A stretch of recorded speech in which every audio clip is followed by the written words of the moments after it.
제가 지금 이 일을 하면서 이 지금 뇌 교육 시장하고 제가 가지고 있는 상담 분야를 어떻게 접목해서 지금 하고 있는가에 대한 소개고요.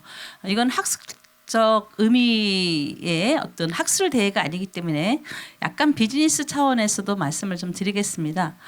자, 저는 사실 공직에서 오래 있다가 갑자기 이제 퇴직을 하고 이 뇌와 관련된 어떻게 흔히 얘기하면 여러분들과 똑같이 이제 비즈니스나 이런 쪽에 지금 몸을 담게 됐습니다. 그리고 이 이제 하는 비즈니스가 어떻게 보면 상업적 비즈니스보다는 제가 이제 그 공직에 있으면서 할 수 있는 한계점을 조금 바깥에 나와서 민간으로서 좀 해보고 이런 거를 공공성으로 좀 집어넣자라는 의도가 더 많기 때문에 오늘 나오는 데이터라든가 이런 말씀들은 조금 그쪽에 좀 포커스를 좀 맞췄습니다. 저희가 지금 창업한 지는 2년 반 정도 됐는데 한 3개월마다 저희 그 사업의 패턴이 좀 달라져요. 그리고 그 달라지는 그 양상이 제가 맨 처음에 시작할 때랑 지금하고 그 양상들이 계속 다른 거예요. 한 3개월 정도에 따라서 제가 이제 1분기, 2분기, 3분기, 4분기를 나눈다면 계속 이제 그렇게 나가면서 지금 불과 한 2년 반 사이에 저희 사업이 굉장히 비약적으로 좀 발전돼 있습니다. 그런데 또 한편으로 제 사업이 개인적 사업에서 만약에 이게 발전된다면 개인으로 영광이고 되게 좋은 수도 있지만 한편으로 굉장히 우울합니다. 우리 지금 일들이 왜 이렇게 많은 수요자들이 지금 오고 있나 이런 것들은 이런 거와 마찬가지로 연결돼 있죠. 지금 우리 사회는 너무나 많은 학생들의 학생들을 위험을 요하는 위험 요소는 상대적으로 굉장히 급증한 데 비해서 우리가 가지고 있는 완충지대가 지금 없다라는 겁니다. 이거는 뭐 비단 학생들뿐만 아니라 학부모님이나 오시는 뭐 어르신들이나 지금 아까 우리 유치원 얘기했지만 어린 아이들까지 다 마찬가지입니다. 지금 우리가 앞으로 국가가 정말 이래도 이렇게 그냥 조금 더 디테일하게 가지 않으면 안 되지 않나라는 고민이 굉장히 많이 있습니다. 지금 그런 문제가 지금 저한테는 이제 뇌라는 거와 같이 연결해서 지금 진행되고 있는 거죠. 이거는 미 국립정신건강원에서 나왔던 자료인데 요거 자료가 실제로 보면 2009년에서 2014년도 통계니까 우리하고는 지금 맞지 않습니다. 지금 세상이 변했기 때문에. 그런데 그때만 해도 청소년들 10,000명의 36%가 우울증 경험이 있었다 이렇게 나왔고요. 이건 미국의 사례입니다. 미국 건강보건원에서 2016년에 여학생 7명당 1명이 우울증 경험이 있고 대체로 남학생들은 학습장애와 자폐 스펙트럼이라든가 행동장애, 주의력 결핍, 그 다음에 여학생들은 불안장애, 우울증 장애를 경험한다 그랬어요. 근데 실제로 저희가 똑같습니다. 지금 저희 센터에 오는 학생들도 보면 남학생들은 지금 위와 같은 상황이고 여학생들은 이런 문제로 지금 오고 있습니다. 요거는 최근 우리나라 자료에 보면 국립정신건강센터에서 정신건강연구소에서 발표한 자료입니다. 20년 그러니까 불과 작년에 발표된 자료에 보면 여기에 보면 한국인의 정신건강의 평생 유병률이라는 것은 이런 정신장애를 경험한 비율에서 가장 높은 것은 평생 동안에서 가장 높은 것은 알코올 장애와 니코틴 장애입니다. 근데 요게 이제 다음 지표를 보면 조금 양상이 달라지고 있습니다. 평생이라는 거는 평생 동안 한번 내가 지금 술을 너무 많이 먹어서 알코올 중독이 돼서 이거로 인해서 정신적인 장애를 경험한 얘기를 하는 거고 그 1년 동안 우리가 1년 동안 지금 정신적으로 어려움을 겪어서 정신장애를 일으켰다고 체크한 사람들이 28.2%가 해당됩니다. 지금 굉장히 많은 숫자가 작년에 나는 지금 정신적 장애를 겪고 있습니다라고 호소하고 있죠. 근데 여기서 보면 자살과 관련돼서도 마찬가지입니다. 자살과 관련돼서 지금 숫자가 굉장히 올라가고 있습니다. 1.7, 12.2%가 올라가고 여학생들이 1.7배, 남학생들도 높습니다. 근데 실제로 지금 학교에 보면요, 평균적으로 학생들이 제가 뭐 여기 이제 온라인이라든가 유튜브로 나올 것 같아서 정확히 말씀을 드리긴 참 곤란하지만 실제로 우리 주변에 초등학생들 5, 6학년, 중학교 1, 2학년 학생들이 이 손목 같은 거 이렇게 긁고 자기 허벅지 긁고 하는 친구들이 그냥 채팅방에서 이렇게 있습니다. 이렇게. 그래서 친구들이 저희한테 제보를 많이 해요. 그런데 그렇게 일어나는 일들이 학교에서 발견하기 되게 어렵다라는 거죠. 이러한 문제들이 우리 사회에 지금 엄청나게 지금 일어나고 있다. 그럼에도 불구하고 우리가 지금 문제는 뭐냐면 신체적 질환과 정신 질환에 대해서 굉장히 많은 인식의 차이가 있다는 겁니다. 정신적으로 굉장히 어려움을 겪고 있는 많은 아이들이 뭔가 손을 잡아주고 또 내가 그 이야기를 드러내기 굉장히 우리 사회에는 아직도 표현하기 어렵다는 거죠. 신체 질환은 뭐 누가 몸이 아프다 그러면 우리가 코로나 걸렸어 그러면 그래 너무 안 됐다. 그래 푹 쉬고 와라. 그리고 가족들도 지원해주고 격려해주고 또 그거는 일상 살면서 정상적인 상황에서 일어난 일이라고 한다면 똑같은 상황에서 내가 코로나가 아니라 지금 우울증이 걸려 있고 지금 불안정에 잇따르면 이 문제는 정상적 범위에서 인식하지 않는다라는 거예요. 너가 부족해서 또 이것은 누구에게도 얘기하지 없는 나의 개인적 약점으로 바라보기 때문에 누군가한테 얘기하기가 굉장히 어렵다는 거죠. 그러나 신체 질환과 정신 질환은 뇌 관점으로서 봤을 땐 똑같은 겁니다. 여러분들 너무 잘 아시죠? 여러분들한테는 제가 사실 내 얘기는 할 필요가 없습니다. 여기 분들은 브레인 트레이너 분들이고 뇌에 관심 있는 분이기 때문에 제가 그 얘기를 굳이 안 해도 여러분들은 잘 알고 있는데 우리 바깥에 이것이 바깥에 나가는 사람들에게는 뇌라는 것은 아직도 생물학적으로 저희가 접근하기 굉장히 어려운 하나의 신체 부분입니다. 그래서 지금 우리가 지금 굉장히 고민하는 거는 뭐냐면 육체적인 병이나 마음의 병이 같기도 하고 다르기도 하지만 같은 어떤 굉장히 사람에게 어려움을 주는데도 불구하고 정신적 질환에 대해서는 우리가 관심을 못 갖고 있다는 거죠. 2007년도에 교육부에서 위클래스, 위센터, 위스쿨을 만든 사람입니다. 정책으로. 그리고 지금 14년이라는 세월이 흘렀고 그때 제가 많은 선생님들한테 학교를 다니면서 서치했을 때 무슨 얘기를 했냐면 연구관님, 가장님 애들이 좀 힘든 애들이 많이 생겼어요. 너무 애들이 거칠어요. 반에서 서너 명들이 너무너무 힘들어요 라고 그냥 선생님들은 보지도 않아도 그냥 검사 안 해도 아이들을 알 수 있어요. 그래서 우리가 실제로 그거를 조사를 해봤더니 그 당시에 정부 통계는 약 한 20% 정도의 정신적인 어려움을 겪는 학생들이 있었던 거예요. 그게 10년 전의 이야기입니다.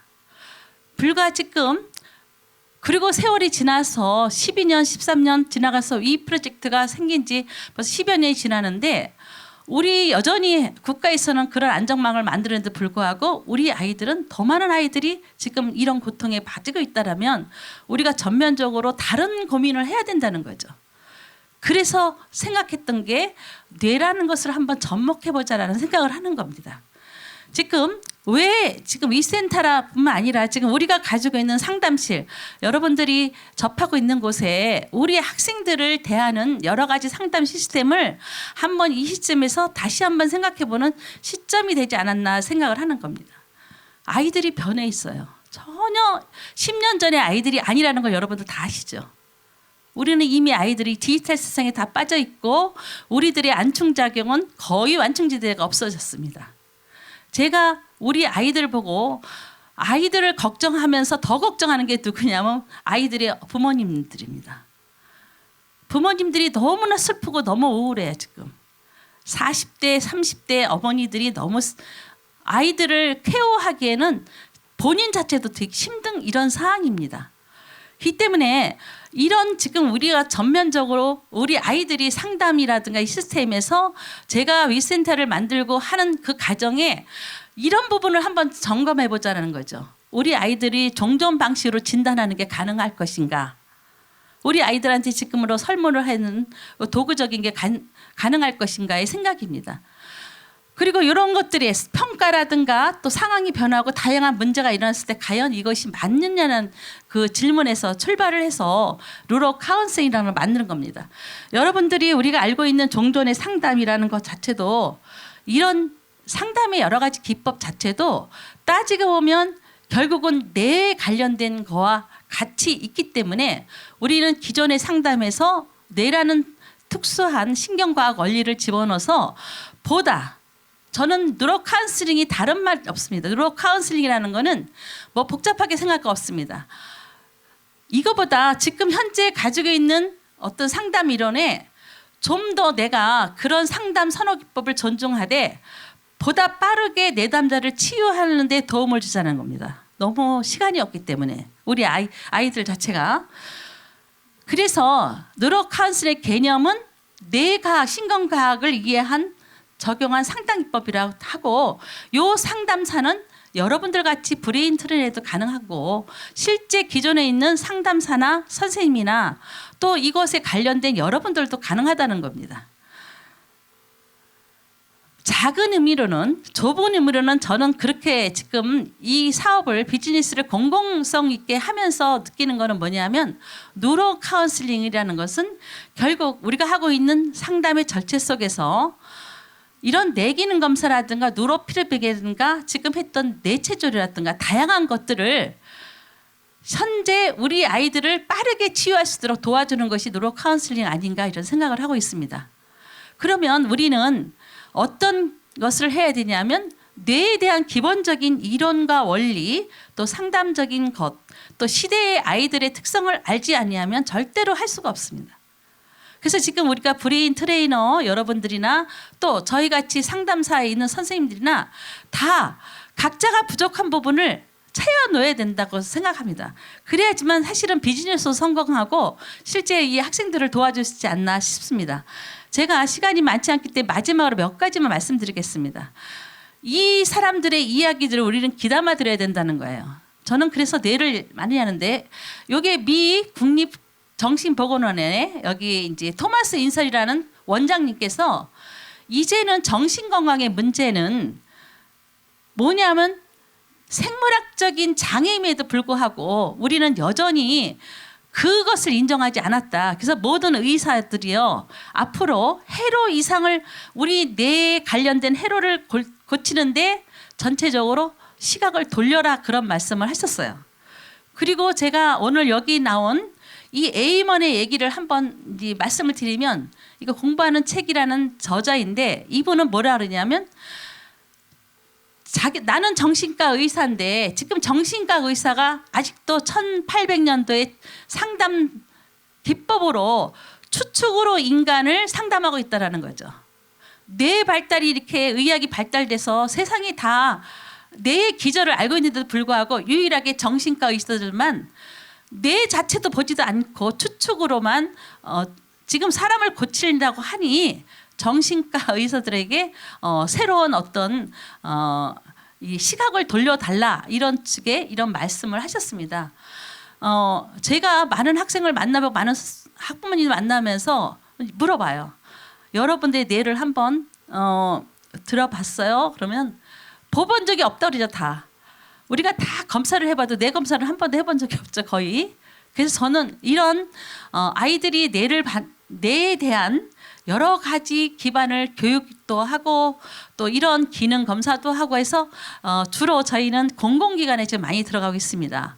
그래서 주로 학교를 대상으로 하고 그다음에 학생들 위클래스나 위센터에도 가고 또 요즘은 기존의 상담실을 업그레이드 시키는 플러스 시키는 그런 쪽에 많이 가고 또 사교육 안에서도 지금 학원 같은 데도 학생들을 계속 지금 경쟁 가열한 속에서 이 뇌를 약화시키는 그런 경쟁 속에서 아이들을 조금 더 뇌를 편안하게 해주는 곳에 접목시키기 위해서 학원 같은 데 지금 많이 들어가고 있습니다. 저는 여기 이런 생각을 해요. 요즘은 제가 위클래스를 만들었을 때 어떤 생각을 했냐면 그동안에 이 위를 만들었을 때랑 안 만들었을 때 생활지도의 차이가 뭐였었냐면 그동안 그 위가 나오기 전에는 학생들을 훈육과 처벌로 많은 학생들을 이렇게 관리했었습니다. 근데 위라는 정신은 뭐냐면 아이들을 감성과 소통으로 학생들을 바라보자라는 개념이었다면 또 하나의 변혁이 일어난다고 생각을 합니다. 이제 우리의 상담, 우리가 사람을 바라보는 눈 자체도 이제는 추측과 심증과 뭐 이런 것이 아니라 정확한 데이터와 정확한 훈련에 의해서 이렇게 회로를 바꿔주는 그런 일들을 여러분들과 같이 하면 어떻겠냐라고 생각을 하면서 이것은 또 하나의 혁명이라고 생각해요. 왜냐하면 우리가 오리를 보고 있다가 토끼로 전환할 수 있는 그런 혁명적 사고가 있지 않으면 절대로 변할 수 없다. 제가 현장에서 많은 분들을 뇌를 얘기하면요. 맨 처음에 많은 사람들이 뇌 얘기하면 약간 정신적으로 좀 이상한 사람들이 오는 게 아니야. 이런 인식부터 있더라는 거죠. 그런 인식을 고치지 않은 한 여러분들이 브레인 트레이너 아무리 저도 뇌를 아무리 얘기를 해도 한계가 있다는 거죠. 그래서 제가 여기에 몇 가지 뉴로 카운슬링의 향후 과제를 하드로 던졌습니다. 뭐냐면 제가 실제로 이 뇌를 접목하면서 이렇게 저는 이런 상담 활동을 하면서 제가 가지고 있는 고통은 뭐였냐면 일단 뇌에 대한 인식을 전 국민들에게 이제 새롭게 접근해야 된다, 쉽게 접근해야 된다라는 것이 되게 많이 있었고요. 사실은 지금 앞으로 여러분들 같은 많은 분들이 현장에 나와서 직접 서비스를 하려면 여러분들이 현장 경험이 굉장히 있어야 돼요. 우리가 아무리 이론만 가지고 있는 거랑 실제 사람을 대우는 거랑 너무너무 다르거든요. 그래서 여러분들이 이제 공부를 하시거나 이론을 공부하실 때 반드시 트레이닝 할 수 있는 실습장들이 좀 많아야겠다라는 생각을 하고, 그다음에 이런 뉴로 카운슬링은 앞으로 굉장히 많은 이 사업 생태계와 융합을 할 수 있거든요. 그래서 기존에 여러분들이 가지고 있는 좋은 장점에 뇌라는 거를 붙여서 새로운 것들을 만들어낼 수 있는 힘이 있어야지, 시장이 살아야지만 이 뇌도 같이 산다는 거죠. 시장이 살지 않으면 뇌도 죽는다는 거예요. 그래서 저는 여러분들의 그런 의미에서 굉장히 그 활약을 좀 기대하고, 제가 이걸 하면서 많은 것이 뭐냐면 진단 기계는 되게 많이 있는데 실제로 뇌를 어떻게 훈련시키냐, 그 솔루션은 많지가 않더라고요. 기기적으로 봤을 때도. 그래서 이런 오늘도 많은 기업에서도 이제 들으셨는데 실제 뇌를, 사람의 회로를 어떻게 바꿔줄 수 있는 그런 어떤 사람과 사람과의 어떤 트레이닝뿐만 아니라 기기적으로 디바이스적으로도 많은 것들을 개발했으면 어떻겠냐 이런 생각을 하면서 여러분들과 저랑 또 앞으로 이 우리 브레인 트레이너를 비롯해서 새로운 우리가 고통받는 우리 학생들을 좀 빨리 치유할 수 있는 그런 장들을 마련하면 좋겠다 이런 생각을 하면서 제 얘기를 마치겠습니다.